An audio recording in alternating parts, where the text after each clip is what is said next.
UPPCS 2023 के आप सभी अभ्यर्थियों का देवप्रयागम के इस ऑनलाइन और offline current affairs special class में स्वागत है। और हम लोग पढ़ रहे हैं घटना चक्र की दृष्टि का फुल रिवीजन कर रहे हैं। और मैंने आपको बताया है कि घटना चक्र की इस दृष्टि के साथ साथ हम लोग घटनासार का भी पूरा फुल रिवीजन कर लेंगे। समय से पहले बहुत तेज़ी से आगे बढ़ना है। ये दूसरी क्लास है, घटना चक्र के दृष्टि की रिवीजन की सेकंड क्लास है और इसी क्लास को हम लोग कंटिन्यू करके इसका पूरा रिवीजन कर लेंगे। हमने पिछले क्लास में आपके साथ चर्चा किया था कि मार्च अप्रैल में जो चुनाव हो गए और 2023 में जो ये चुनाव हुए, ठीक है, इन चुनावों में कहाँ कहाँ कौन सी सरकारें बनी। और तो जब भी ऐसा कोई चुनाव होता है तो वहाँ पर उस समय अगर यूपीपीसीएस का एग्जाम होता तो वहाँ से प्रश्न पूछ लिए जाते हैं, ठीक है। अगर इसी बीच यूपी में कोई चुनाव होता तो उस पर भी प्रश्न पूछ लिए जाते हैं। तो इसलिए थोड़ा सा आप लोग एक बार देख लीजिएगा। आते हैं रिपोर्ट पर चर्चा करते हैं। India justice report 2022। India justice report 2022 ये अपने आप में एक ऐसी रिपोर्ट है जिसमें रूल ऑफ लॉ, विधि के शासन के संबंध में और न्याय प्रणाली की सुगमता के संबंध में इस पर चर्चा होती है। 2021 से ये रिपोर्ट जारी होनी प्रारंभ हुई है और ये तीसरी रिपोर्ट जारी की गई है, ठीक है। 4 अप्रैल 2022 को इंडिया जस्टिस रिपोर्ट जारी की गई। इसमें 4 बेस बनाए गए हैं। इसके जो बेस हैं वो 4 हैं। क्या क्या हैं? एक है पुलिस, अर्थात न्याय दिलाने में पुलिस कितनी सक्रिय होती है। दूसरा है जेल, यानी न्याय दिलाने में जेल प्रशासन की क्या भूमिका होती है। जेल प्रशासन और वहाँ की सुविधाएं, वहाँ की जो इंफ्रास्ट्रक्चर होता है वो सब इसमें देखा जाता है। न्यायपालिका की सक्रियता कितनी है और कानूनी सहायता कितनी तेजी से मिल जाती है और इससे क्या होता है, न्याय सुगम हो जाता है। तो इसीलिए इसी पर आधारित है इंडिया जस्टिस रिपोर्ट 2022। अब देखिए इस रिपोर्ट को तैयार कौन किया है? कई संस्थाओं ने मिलकर के इसको तैयार किया है, किसी एक संस्था द्वारा तैयार नहीं की जाती है। इसके लिए देखा जाए तो Daksh Commonwealth human rights initiatives, common cause संगठन है, सेंटर फॉर सोशल जस्टिस है, Vidhi centre for legal policies है और TISS, ठीक है। इनके संयुक्त प्रयास से ये रिपोर्ट तैयार की गई है। तो किसी एक यहाँ से कोई प्रश्न नहीं पूछा जाएगा क्योंकि इससे कई संस्थाएं मिलकर के तैयार की। यहाँ से भी कोई प्रश्न नहीं पूछा जाएगा। हाँ, यहाँ से एक प्रश्न होता है, इंडिया जस्टिस रिपोर्ट 2022 के कितने आधार स्तंभ है? 4 आधार स्तंभ है। केवल एक प्रश्न यहाँ से बन सकता है, बस, बाकी छोड़ दीजिए, आपके काम लायक नहीं है। इस रिपोर्ट का प्रथम संस्करण 2019 में प्रकाशित किया गया था। इस रिपोर्ट के अंतर्गत 2019 से प्रकाशित किया जा रहा है और ये जो 2023 का आया है तीसरा संस्करण है। इस रिपोर्ट के अंतर्गत भारतीय राज्यों को न्याय तक पहुंच की उनकी क्षमता के अनुसार रैंक प्रदान की जाती है। इस रिपोर्ट में राज्यों की 2 श्रेणियां बनाई गई हैं। एक श्रेणी है बड़े राज्यों की, दूसरी श्रेणी है छोटे राज्यों की है। तो 2 श्रेणियां बनाई गई हैं, बड़े राज्यों की श्रेणियां हैं और छोटे राज्यों की श्रेणियां हैं। अब देखिए बड़े राज्यों की हम बात करें, ठीक है, तो इन राज्यों को 102 इंडिकेटर्स हैं। इसके आधार पर इनको श्रेष्ठ, मध्यम, मिडिल और खराब की स्थिति दी गई है। 3 श्रेणियों में बांटा गया है, 3 श्रेणी बनाई गई है। एक तो है बेस्ट है, एक मिडिल रेंज है और दूसरा जो है वर्स्ट है। 3 श्रेणियां हैं।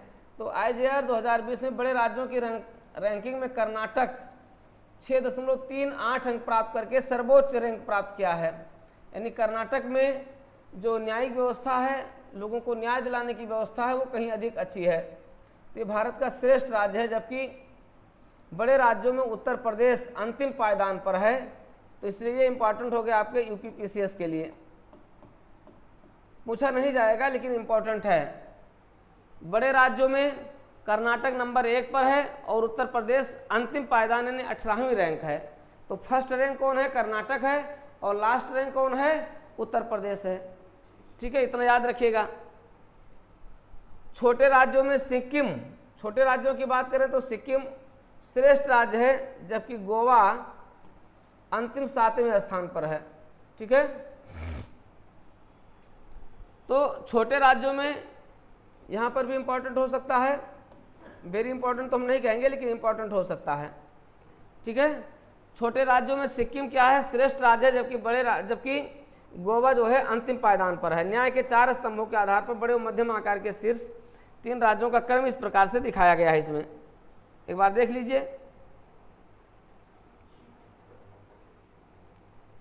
कर्नाटक नंबर 1 पर कर्नाटक है, और नंबर 2 पर तमिलनाडु है, नंबर 3 पर तेलंगाना है, अंतिम में है नंबर 1 पर अंतिम में है नंबर 1 पर यूपी है, नंबर 1 पर है यूपी, नंबर 2 पर है पश्चिम बंगाल, नंबर 3 पर बिहार। यानी तीनों एक सटे हुए तीनों राज्य हैं, यूपी, पश्चिम बंगाल और बिहार, ये क्रमशः सबसे अंतिम 3 राज्य हैं। ये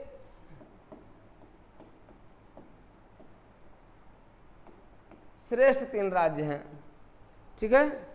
अब देखिए उत्तर प्रदेश की हम बात करें तो उत्तर प्रदेश को इसमें स्पेशल ले लिया गया है। उत्तर प्रदेश की हम बात करें उत्तर प्रदेश में पुलिस को जो है 15वीं रैंक मिली है, और स्कोर इतना है जेल, न्यायपालिका और कानूनी सहायता।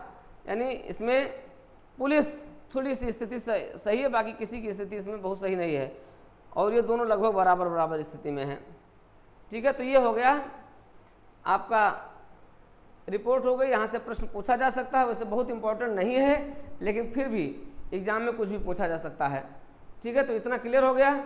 आगे आते हैं जो इस बार यूपी पीसीएस में पूछा ही जाएगा, गारंटी के साथ कह रहा हूँ। एक क्वेश्चन यहाँ से 2023 के पीसीएस प्री में आ रहा है। प्रश्न क्या आएगा? एमबी गंगा विलास के बारे में निम्नलिखित कथनों पर विचार कीजिए। 4 विकल्प दे देंगे। एमबी गंगा विलास क्या है? एमबी गंगा विलास, ठीक है, एक क्रूज है। इस तरीके से 4 विकल्प दे देंगे, तो यहाँ से प्रश्न पूछे जाने की पूरी संभावना है एमबी गंगा विलास से। ये पूछा जा सकता है, और टेंट सिटी से संबंधित क्वेश्चन पूछा जा सकता है। आप जानते हैं एमबी गंगा विलास क्या है? एक प्राइवेट क्रूज है, जो ये प्राइवेट क्रूज क्या करेगा? ये लोगों को पर्यटन गंगा में, नाम ही है गंगा विलास, नाम क्या है? गंगा, यानी गंगा में विलास करवाएगा ये, ठीक है। गंगा में कैसे विलास करवाएगा? पर्यटन, गंगा घुमाएगा, ठीक है। आपको बनारस से लेकर के और कोलकाता तक गंगा जी का दर्शन, गंगा जी के आसपास जितने भी शहर हैं सब घूमते टहलते आराम से जाइए। एक प्राइवेट कंपनी का ये क्रूज है, जो अत्याधुनिक सुविधाओं से लैस होकर के आपको जो है विभिन्न घूमने टहलने का अवसर देगा, यानी विलास करते हुए आप घूमेंगे टहलेंगे। तो आइए देख लेते हैं इसके बारे में थोड़ा सा। राष्ट्रीय जलमार्ग अधिनियम 2016 नेशनल वाटरवेज एक्ट 2016 लागू कब किया गया? 12 अप्रैल 2016 को लागू हुआ। यहीं से एक प्रश्न बन गया, ठीक है। राष्ट्रीय जलमार्ग अधिनियम 2016 कब लागू किया गया? 12 अप्रैल 2016 को लागू किया गया। उद्देश्य क्या है इसका? इसका उद्देश्य है देश में अंतर्देशीय जल परिवहन को बढ़ावा देना, ठीक है। और इसके तहत कुल कितने जलमार्गों की पहचान की गई है? कितने जलमार्गों को शामिल किया गया है? 111 जलमार्गों को इसमें शामिल किया गया है। 111 जलमार्गों में से 5 वर्तमान में और 106 नए को राष्ट्रीय जलमार्ग घोषित किया गया। तो इंपॉर्टेंट हो गया प्रश्न यहाँ से। यहाँ पर आपके प्रीलिम्स के लिए प्रश्न इंपॉर्टेंट हो गया है, इसको ध्यान रखिएगा। राष्ट्रीय जलमार्ग अधिनियम जो आपका जारी किया गया है, इसको ध्यान रखिएगा। राष्ट्रीय जलमार्ग अधिनियम 2016 लागू हुआ। देश में अंतर्देशीय जल परिवहन को बढ़ावा देने के उद्देश्य से 111 जलमार्ग इसमें चिन्हित किए गए हैं, और इसमें से 5 वर्तमान में कार्यरत हैं, 106 नए को मान्यता दी गई है। देश के 24 राज्यों में विस्तारित इन राष्ट्रीय जलमार्गों की कुल लंबाई कितनी है? 20,275 किलोमीटर है। मतलब भारत के 24 राज्यों में राष्ट्रीय जलमार्गों की कुल लंबाई कितनी है? 20,275 किलोमीटर है। तो यहां से प्रीलिम्स के लिए एक प्रश्न यहां बन गया, प्रीलिम्स के लिए दूसरा प्रश्न यहां बन गया, प्रीलिम्स के लिए तीसरा प्रश्न बन गया। 3 क्वेश्चन यहां पर आपके प्री पॉइंट ऑफ दृष्टि से यहाँ पर बन गए, इनको ध्यान रखिएगा। अब आते हैं इसमें, यहाँ से प्रश्न बनेगा। तो 3 प्रश्न यहाँ से बन गया। राष्ट्रीय जलमार्ग अधिनियम 2016 कब पारित किया गया? राष्ट्रीय जल मार्ग अधिनियम के तहत कुल कितने देश में कुल कितने राष्ट्रीय जल मार्गों को मान्यता दी गई है, ठीक है, और देश में जलमार्गों की कुल लंबाई कितनी है। 3 क्वेश्चन यहाँ से बन गए। ठीक, आते हैं देखिए अगले पॉइंट पर जहाँ से प्रश्न फिर से बन सकता है। अब वो ट्रेडिशनल प्रश्न बन गए। 13 जनवरी 2023 को प्रधानमंत्री नरेंद्र मोदी ने वीडियो कॉन्फ्रेंसिंग के माध्यम से विश्व के सबसे लंबे नदी क्रूज एमवी गंगा विलास को वाराणसी से हरी झंडी दिखाकर रवाना किया। तो एमवी गंगा विलास क्या है? ये विश्व का सबसे लंबा नदी क्रूज है। हो गया, एक पॉइंट यहां से हो गया।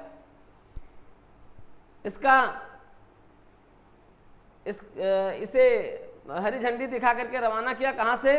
वाराणसी से रवाना किया गया। ये यात्रा कहां से कहां तक रहेगी? 28 फरवरी 2023 को ये असम के डिब्रूगढ़ जिले के बोगीबील में जाकर पूरा हुआ। यहां से भी क्वेश्चन बन गया।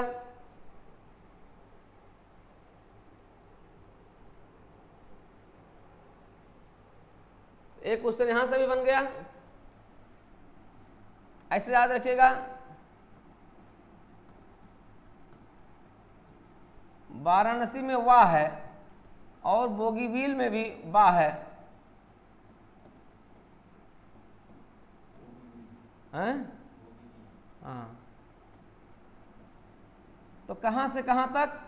अगर डिब्रूगढ़ है तो याद ही रहेगा। बोगीबील है तो वाराणसी से बोगीबील दोनों में वाह वाह है, याद रखिएगा। कहां से कहां तक है ये? कितने किलोमीटर? लगभग 3200 किलोमीटर की यात्रा रही, जिसमें भारत के साथ बांग्लादेश के भी कुछ क्षेत्रों की यात्रा इसमें शामिल रही है।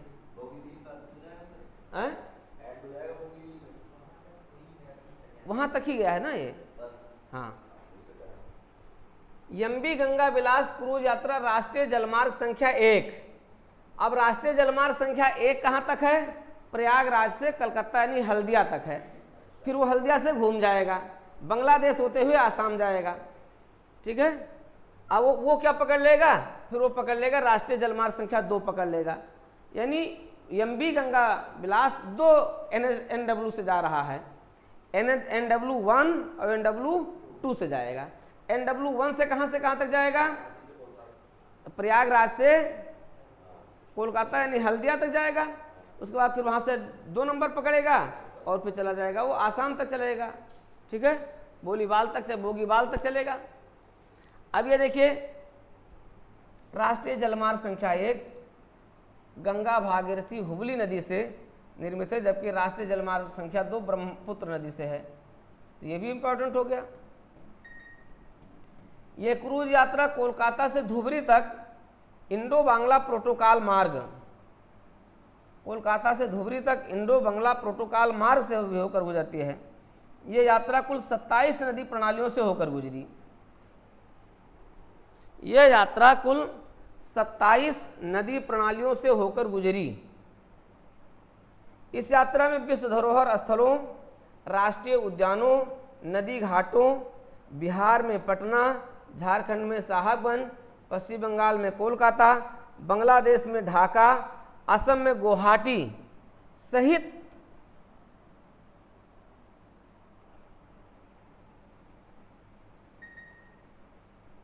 ठीक है। अब जब ये आपको घुमा रहा है तो घुमाते टहलाते हुए राष्ट्रीय उद्यानों की सैर करा रहा है, आपको नदी घाटों की सैर करा रहा है, और कई महत्वपूर्ण पर्यटन स्थल आपके पटना, साहिबगंज, पश्चिम बंगाल, कोलकाता, ढाका, गुवाहाटी सहित 50 पर्यटन स्थलों का इसमें भ्रमण शामिल था, जिससे भारत और बांग्लादेश की कला, संस्कृति, इतिहास, आध्यात्मिकता को भी समझने का अवसर मिला। एमवी गंगा विलास में सभी विलासता वाली सुविधाएं मौजूद हैं, अत्याधुनिक सुविधा, बिल्कुल आपका 5 स्टार होटल जैसा है ये। ठीक है, अब सुविधाओं के साथ साथ इन डेक और 36 पर्यटकों की क्षमता वाले 18 स्वीट शामिल हैं। पहली यात्रा में स्विट्जरलैंड के 32 पर्यटक शामिल थे। भाई सब तो पैसा दे नहीं पाएंगे, तो पहली बार में स्विट्जरलैंड के 32 पर्यटक इसमें शामिल रहे हैं। गंगा विलास क्या है? क्रूज सेवा निजी संचालक मेसर्स अंतारा रिवर क्रूज द्वारा दिया जा रहा है, निजी कंपनी का ये क्रूज है। एमबी गंगा विलास पोत की कुल लंबाई कितनी है? 62 मीटर है। अब सोचो कहाँ से कहाँ तक होगा ये, 62 मीटर, 62.5 मीटर है और चौड़ाई 12.8 मीटर है, दोनों मिला करके 12.8 मीटर है और लंबाई 62.5 वहाँ से वहाँ तक, 62.5 फीट नहीं मीटर है। तो ये है, ठीक। तो ये यूपी पीसीएस के लिए बड़ा इंपॉर्टेंट क्वेश्चन हो सकता है। यहाँ से वैसे उम्मीद है 1-2 प्रश्न यहाँ से पूछे जा सकते हैं, एक भी क्वेश्चन पूछ लिया जाएगा तो आपका कल्याण हो जाएगा।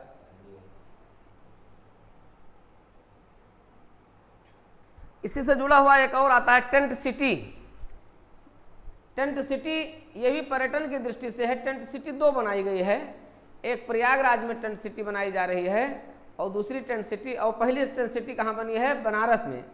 तो 2 जगह टेंट सिटी है। अगर टेंट सिटी कभी आता है तो वाराणसी और प्रयागराज, ठीक है। एमबी गंगा विलास क्रूज के उद्घाटन के दौरान प्रधानमंत्री ने वाराणसी में टेंट सिटी का भी उद्घाटन किया।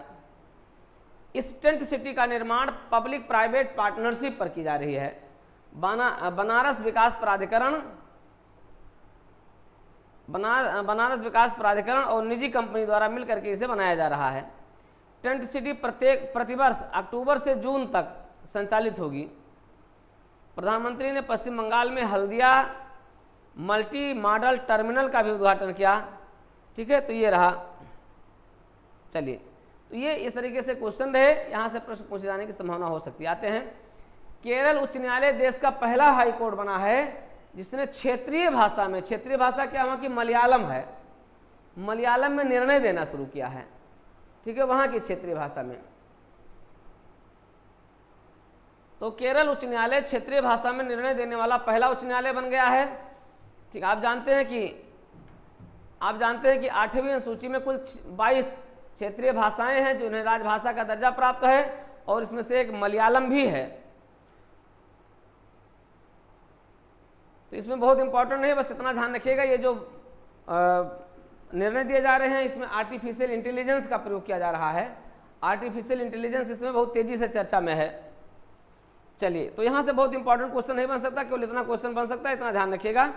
हाँ, ये क्वेश्चन यह बन सकता है कि यह निर्णय किस जज ने दिया है। हालांकि ये पूछा नहीं जाएगा यूपी पीसीएस में, लेकिन एक महत्वपूर्ण क्वेश्चन यहाँ से बन सकता है कि ये निर्णय किस जज ने दिया है। अगर जज की जब बात आ जाएगी, ठीक है, तो ये आपके हो जाएंगे कि मुख्य न्यायाधीश हैं एस मणिकुमार और न्यायमूर्ति साजी पी चाली की खंडपीठ द्वारा दोनों निर्णय दिया गया है, ठीक है। केरल उच्च न्यायालय द्वारा क्षेत्रीय भाषा मलयालम में इसे प्रकाशित भी किया गया है। तो इस तरीके से केरल उच्च न्यायालय देश का पहला उच्च न्यायालय बन गया है जिसने क्षेत्रीय भाषा अपनी मलयालम भाषा में अपना 2 महत्वपूर्ण निर्णय प्रकाशित करवाया है। ये आपके लिए प्रीलिम्स के लिए क्वेश्चन बन सकता है, केवल इतना, हालांकि पूछा नहीं जाएगा ये।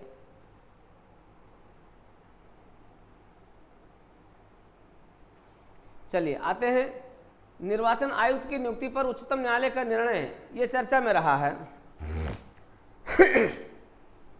आप जानते हैं दो प्रकार के आपके क्या होते हैं, 2 प्रकार के आपके निर्वाचन आयोग होते हैं। एक होता है राज्य निर्वाचन आयोग, एक होता है केंद्रीय निर्वाचन आयोग। तो केंद्रीय निर्वाचन आयोग में मुख्य 3 सदस्यीय होता है ये, ठीक है। एक होता है मुख्य निर्वाचन आयुक्त होता है और 2 अन्य आयुक्त होते हैं। अब इनकी नियुक्ति पूरी तरीके से पॉलिटिकली होती थी। अभी हाल ही में आपने देखा कि इनकी ये बड़ी विवादित थी।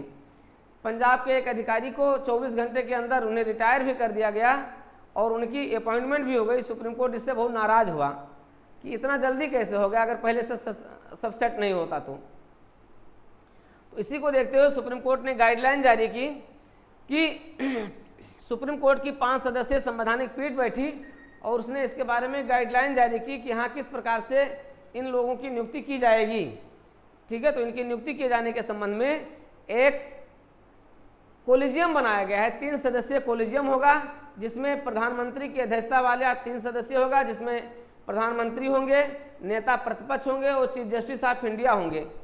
3 लोगों की सिफारिश की जाए, 3 लोगों की सिफारिश पर जो नाम राष्ट्रपति के पास भेजा जाएगा, भारत का राष्ट्रपति उस व्यक्ति को क्या करेगा, भारत के इलेक्शन कमिश्नर के रूप में अपॉइंट कर देगा। ठीक, यही प्रश्न हो जाए, 3 सदस्य, यही इतना है इसमें इंपॉर्टेंट बस। ठीक है, ये बहुत इंपॉर्टेंट रहा है। चलिए अगला आते हैं, annual states of education report 2022। ठीक है, इस रिपोर्ट को गैर सरकारी संगठन प्रथम द्वारा जारी किया गया। किसने जारी किया? इसने प्रथम, एक एनजीओ है, प्रथम ने जारी किया, याद रहेगा, प्रथम एनजीओ प्रथम ने जारी किया। भारत के लगभग सभी ग्रामीण जिलों में वर्ष 2005 से सर्वेक्षण करता है और इसके माध्यम से ग्रामीण भारत के बच्चे कितने स्कूल जाते हैं, कितने नहीं जाते हैं, उसकी जानकारी देता है। 18 जनवरी 2023 को इसकी रिपोर्ट जारी की गई, जिसमें ग्रामीण भारत के 3 साल से 16 साल के बच्चों के नामांकन की स्थिति दर्ज की गई। ठीक है, तो इसमें बहुत ज़्यादा इंपॉर्टेंट परीक्षा के दृष्टिकोण से तो जो नहीं उसको जो है उसको केवल हम उतना देख लेते हैं।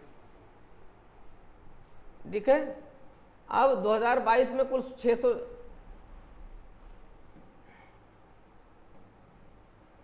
2022 में भारत के कुल 666 जिले थे।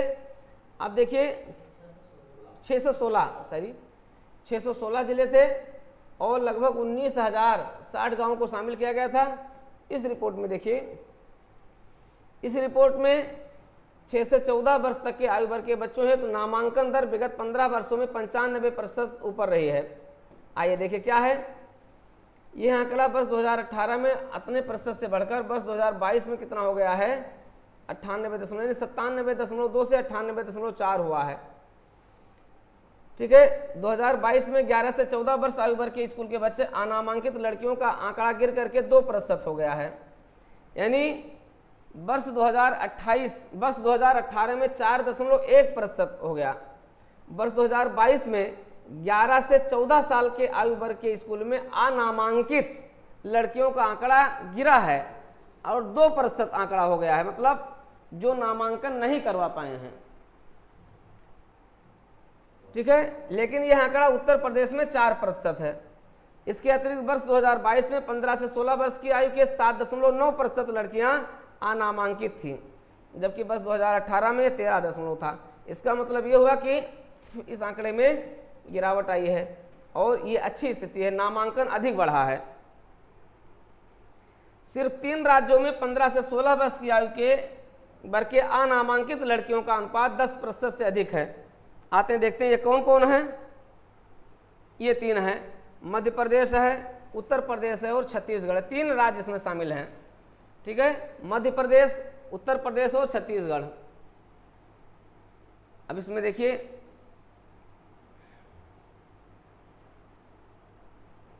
चलिए, तो बहुत इंपॉर्टेंट नहीं है और पर यूपी पीसीएस के लिए बहुत खास नहीं है, इतना ध्यान रखिएगा। यहाँ से कोई क्वेश्चन ऐसा नहीं पूछा जाएगा, बस एक बार हमने आपके साथ चर्चा कर दी।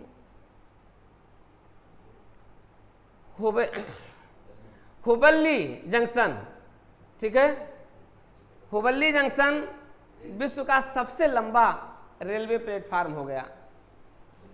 ठीक है, तो भारत का अब तक सबसे लंबा प्लेटफार्म कहाँ का था माना जाता था? गोरखपुर का। अब क्या होगा? हुबल्लू।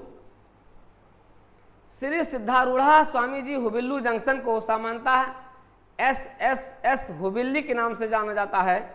ठीक है, वर्ष 2015 में हुबली जंक्शन का नाम बदलकर हुबल्ली जंक्शन कर दिया गया, हुबल्ली जंक्शन कर दिया गया। पुनः सितंबर 2020 में इसे बदलकर SSS हुबल्ली जंक्शन कर दिया गया। यह रेलवे स्टेशन दक्षिण पश्चिम रेलवे के हुबल्ली रेलवे मंडल का हिस्सा है, जो धारवाड़ कर्नाटक में स्थित है। ठीक है, 13 जनवरी 2023 को गिनीज वर्ल्ड रिकॉर्ड ने हुबल्ली जंक्शन प्लेटफार्म संख्या 8 को विश्व के सबसे लंबे रेलवे प्लेटफार्म का दर्जा दिया गया। चलिए, 1507 मीटर है, यानी लगभग 1.5 किलोमीटर लंबा प्लेटफार्म है, तो बहुत बड़ी बात है ये, विश्व का सबसे लंबा प्लेटफार्म। तो यहां से पूछा जा सकता है। ठीक है, इससे पहले ये किसको प्राप्त था ये दर्जा? उत्तर प्रदेश के गोरखपुर रेलवे स्टेशन स्थित प्लेटफार्म को प्राप्त था, जो लगभग 1.3 किलोमीटर था, लगभग 1.3 किलोमीटर हुआ करता था। ठीक है, तो ये इंपॉर्टेंट हो चुका है, ये पूछा जा चुका है। इससे पहले UP PCS, UP triple SSC और छुटपुटिया एग्जाम में जो छुटपुट वाले होते हैं उसमें पूछा गया है। ठीक है, देश का सबसे बड़ा प्लेटफार्म कौन सा रहा है? चलिए आते हैं, देख लेते हैं। ये दे दिया गया आंकड़े, इस आंकड़ा को देख लीजिए। Hubli junction Karnataka 1507 metre, Gorakhpur junction Uttar Pradesh 1366 यानी लगभग 1.3 किलोमीटर, कोल्लम जंक्शन केरल ये आपका है 1.1, खड़गपुर जंक्शन पश्चिम बंगाल लगभग 1 kilometre, state street Subway Chicago America, मतलब 4 केवल भारत के हैं और 1 अमेरिका का है। अब आप सोचिए भारत की स्थिति कितनी अच्छी है। ठीक है, तो ये आपका हो गया। ठीक है, विश्व के सबसे लंबे प्लेटफार्म। हो सकता है मैचिंग करने के लिए प्रश्न यहाँ से पूछा जा सकता है, सुमेलित करने के लिए यहाँ से पूछा जा सकता है, और ना पूछे केवल एक तरफ स्टेशन दे दें एक तरफ ये दे दें, तो ये तो आप लगा ही ले जाएंगे। हुबली हो गया, कोल्लम हो गया और खड़गपुर हो गया, तो यहाँ से ये मैचिंग करने के लिए प्रश्न हो सकता है। चलिए आते हैं जल्दी से। विदिशा 5G तकनीक लागू करने वाला पहला आकांक्षी जिला हो गया। आकांक्षी जिला वह होते हैं जो पिछड़े जिले होते हैं। ठीक है, ये पिछड़े जिले होते हैं। देश के 112 सर्वाधिक अल्प विकसित जिलों को तीव्र एवं प्रभावी तकनीक उपलब्ध कराने के उद्देश्य से 2018 में आकांक्षी जिला कार्यक्रम की शुरुआत की गई थी। स्वयं इसकी पहल माननीय प्रधानमंत्री जी ने की थी। इस आकांक्षी जिला में उत्तर प्रदेश के 8 जिले शामिल हैं। ये यूपी पीसीएस 2022 में पूछा जा चुका है, 2021 में ये प्रश्न आ चुका है, ध्यान रखिएगा। ठीक है, उत्तर प्रदेश के कुल कितने जिले हैं? देश में कुल कितने हैं? 112 जिले हैं। उत्तर प्रदेश में कितने जिले हैं? 8 जिले हैं। बहराइच, बलरामपुर, चंदौली, ऐसे याद रखिएगा। उत्तर प्रदेश में बहराइच, बलरामपुर, श्रावस्ती और सिद्धार्थनगर, इन 4 उधर वाले हो गए, एक साथ वाले हो गए। ठीक है, तो 4 उधर के हो गए, चंदौली, चित्रकूट, फतेहपुर इधर के हो गए। तो इस तरीके से ये हो गए आपके, और फिर एक आपका सोनभद्र हो गया। 8 जिले हो गए। 13 जनवरी 2023 को विदिशा स्टार्टअप द्वारा प्रस्तावित नवाचारी 5G उपयोग मामलों में जमीनी स्तर पर तैनात करने वाला भारत का पहला आकांक्षी जिला बन गया। मतलब 5G तकनीक लागू करने वाला विदिशा मध्य प्रदेश का ये पहला जिला बन गया है जो अपने आप को 5G तकनीक से लैस कर लिया है। विदिशा मध्य प्रदेश का एक आकांक्षी जिला है। चलिए, बहुत ज़्यादा यहाँ से बस इतना ही प्रश्न पूछा जाएगा तो पूछा जाएगा। विदिशा जिले में स्टार्टअप द्वारा CDOT के सहयोग से लागू किए गए नवाचार का उपयोग कहाँ कहाँ किया जाएगा? इसका जो नवाचार किया जाएगा वो किया जाएगा सुपर क्यूटिकल्स में किया जाएगा, एम्बूपाड में किया जाएगा, लाजी AI में किया जाएगा, ACO5 में किया जाएगा, टेक XR में। ये आपके प्रीलिम्स के लिए, प्रीलिम्स में नहीं आएगा, इतना ध्यान रखिएगा। पूछा जाएगा तो केवल उतना पूछा जाएगा। विदिशा देश का पहला आकांक्षी जिला है जो क्या बन गया है? 5G तकनीक से युक्त हो गया है। उत्तर प्रदेश में कुल कितने जिले हैं आकांक्षी जिले? 8 हैं। देश में कुल कितने आकांक्षी जिले हैं? 112 हैं। ठीक है, ये हैं। चलिए, कोल्लम भारत का पहला संविधान साक्षर जिला हो गया, बस इतना याद रखिएगा। ठीक है, कोल्लम केरल, कोल्लम 14 जनवरी 2023 को केरल का कोल्लम को भारत का पहला संविधान साक्षर जिला घोषित किया गया। ये घोषणा केरल के मुख्यमंत्री पिनाराई विजयन द्वारा की गई है। कोल्लम की उपलब्धि संविधान साक्षरता अभियान द सिटीजन 2022 का परिणाम है। ठीक है, इस अभियान को कोल्लम जिला पंचायत, जिला योजना समिति और केरल स्थानीय प्रशासन संस्थान द्वारा संयुक्त रूप से शुरू किया गया। इस अभियान का उद्देश्य जिले को संवैधानिक रूप से साक्षर जिला बनाना है। ये भी क्लियर हो गया। तो कोल्लम क्या है? देश का पहला संविधान साक्षर जिला हो गया है, यानी वहां का हर व्यक्ति क्या हो गया है? संविधान का जानकार हो गया है। संविधान को सब लोग जानते हैं, यानी सभी जो भी वहाँ पर साक्षर हैं वो सब क्या हैं, संविधान के बारे में जानकारी रखते हैं।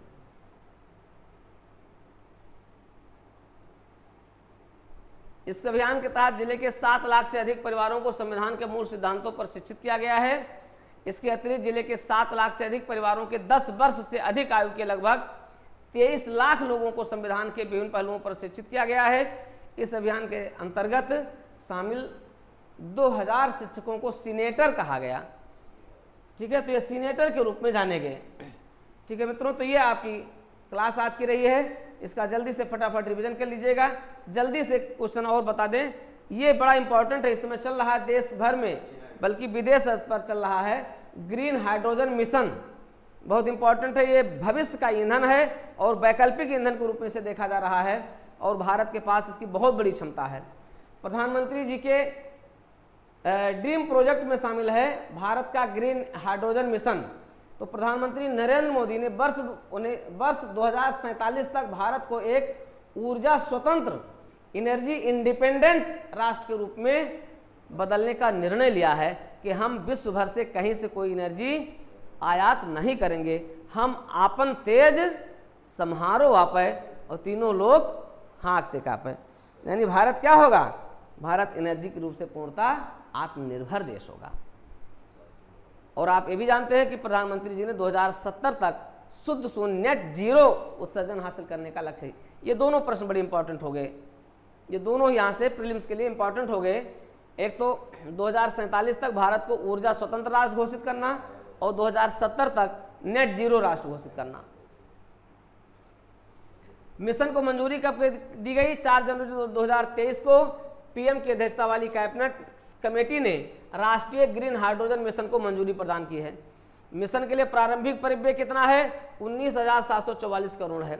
मिशन से वर्ष 2030 तक क्या क्या परिणाम प्राप्त होगा इसको देख लिया जाए। देश में लगभग 125 गीगावाट अक्षय ऊर्जा बनेगी और इसके साथ साथ प्रत्येक वर्ष कम से कम 5 मिलियन मीट्रिक टन हरित हाइड्रोजन की उत्पादन क्षमता का विकास होगा। तो बहुत बड़ी बात है।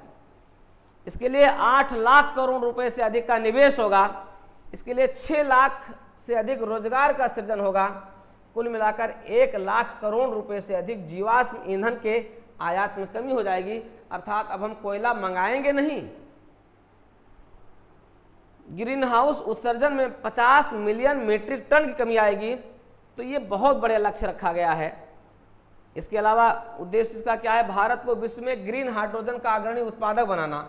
हम विश्व में क्या करेंगे, ग्रीन हाइड्रोजन के सबसे बड़े उत्पादक बन जाएंगे। ग्रीन हाइड्रोजन और इससे डेरिवेटिव्स, जो इससे जुड़े जो अन्य प्रोडक्ट्स होंगे उनका हम क्या करेंगे, विदेशों को एक्सपोर्ट कर सकते हैं। आयातित जीवाश्म ईंधन पर निर्भरता में कमी आ जाएगी और इस तरीके से हमारा अपना स्वदेशी विनिर्माण क्षमता क्या होगी, बढ़ जाएगी। तो मित्रों ये हमने यहाँ तक आपको पेज नंबर 9 तक हमने पूरा कर दिया है। जल्दी से जल्दी इसको पूरा करने का प्रयास करेंगे। बस आप लोग तेजी से बने रहिए और इस पर आधारित MCQ क्वेश्चन भी इतना आपको हम करवा देंगे। तो ये अपने आप में कंप्लीट होता चला जाएगा। आपका फटाफट रिवीजन होगा। स्पीड बढ़ा करके इसको आप जल्दी से सुन लीजिएगा, आपका कल्याण हो जाएगा, अर्थात चीज़ें याद रहेंगी। ठीक है, तो इस तरीके से हम लोग बड़ा फास्ट रिवीजन इसका करेंगे। ये रिवीजन की दूसरी क्लास है, हम क्लास वाइज इसका आपको प्ले लिस्ट में भी इसको हम शामिल कर लेंगे। तो आप लोग बने रहिए देवप्रयागम के साथ, DPIS के साथ, लेकिन आप सब्सक्राइब जरूर कीजिए जिससे आपको सारी क्लासेज फटाफट मिलती रहे। DPIS के साथ पूरी ईमानदारी, पूरी निष्ठा, पूरी विश्वास के साथ जुड़े रहिए और हमारे नए बैचेज कार्यक्रम के साथ भी आप लोग जुड़ करके और अपनी सफलता को सुनिश्चित कीजिए। आप सभी के लिए ढेर सारी शुभकामनाएं।